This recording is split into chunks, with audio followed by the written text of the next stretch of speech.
Sa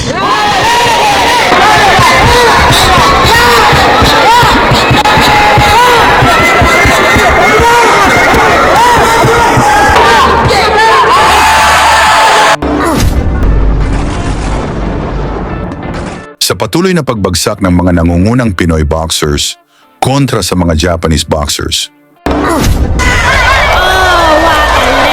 To the body by Naguto. meron pa rin tayong mga matatapang na mandirigma na walang takot dumayo sa Japan. Isa na nga dito na posibleng maging world champion itong Pinoy na nagmula sa kampo ni Manny Pacquiao sa General Santos City.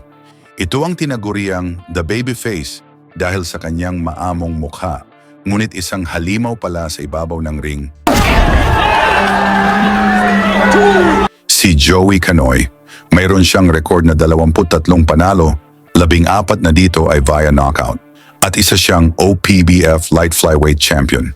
Si Canoy ay kasalukuyang rank number 4 sa WBC, 5 sa IBF, at 8 sa WBO sa minimum weight division, at kasalukuyang nasa ilalim ng Sanman Boxing Promotion.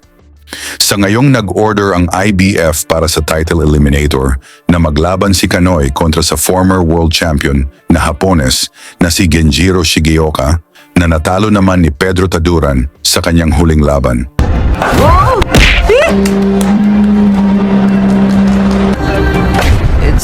It's done.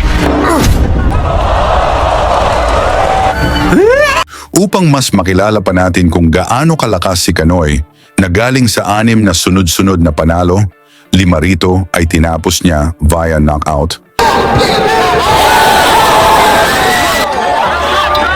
Balikan natin ang kanyang laban kontra sa pinsan ni Naoya Inoue, ang kilabot na Japanese champion na si Kenichi Horikawa.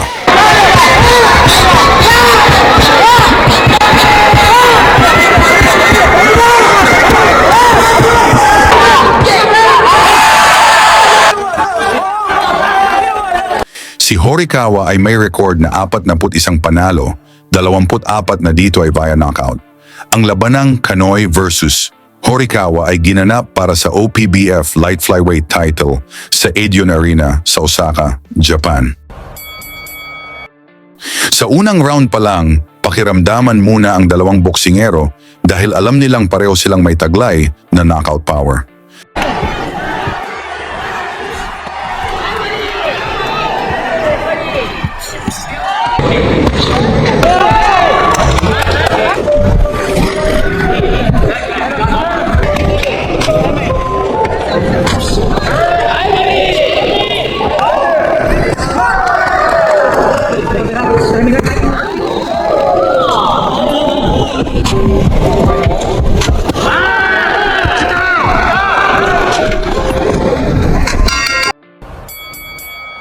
Pagsapit ng ikalawang round, nagkaroon ng matitinding palitan ng malalakas na suntok habang sabik na nag-aabang ang mga Japanese fans sa pagbagsak ng ating Pinoy.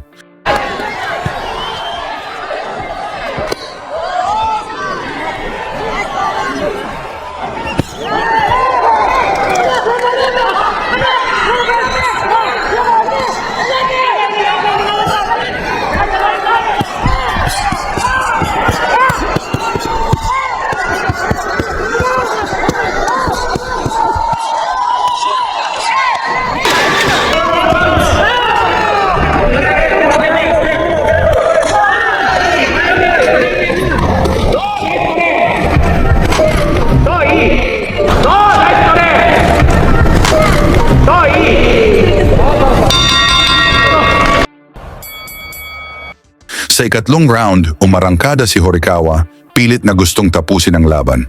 Subalit hindi nagpadaig si Canoy at tumama ang ilang magagandang counter punches.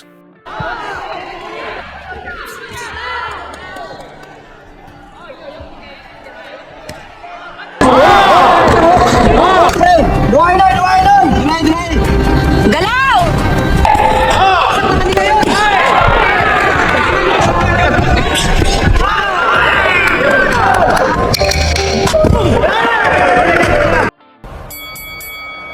Sa ika-4 na round, mas naging epektibo ang mga malinis na suntok ni Canoy, ngunit pinatunayan ng Hapon ang kanyang tibay.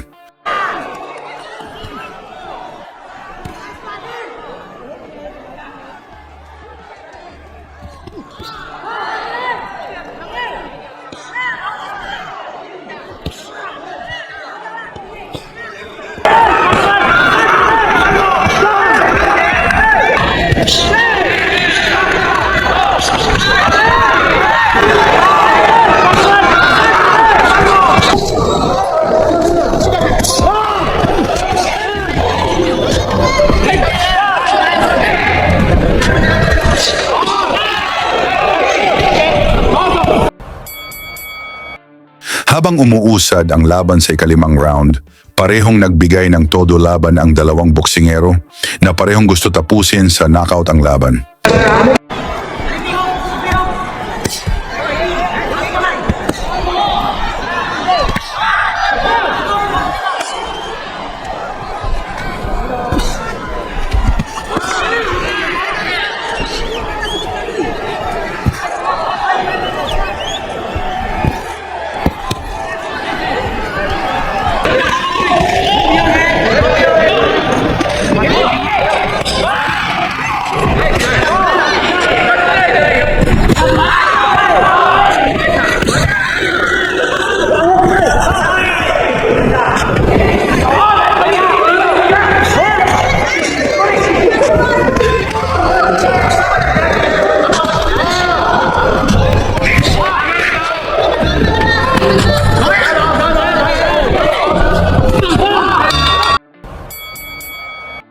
Sa ika-6 na round, patuloy na naghihintay ang mga fans ng Hapon na bumagsak si Kanoy, ngunit nanatiling matatag ang ating kababayan.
Sa ika-7 round, nakapatama si Kanoy ng mga solidong suntok, ngunit hindi pa rin nagpatinag ang hometown boxer.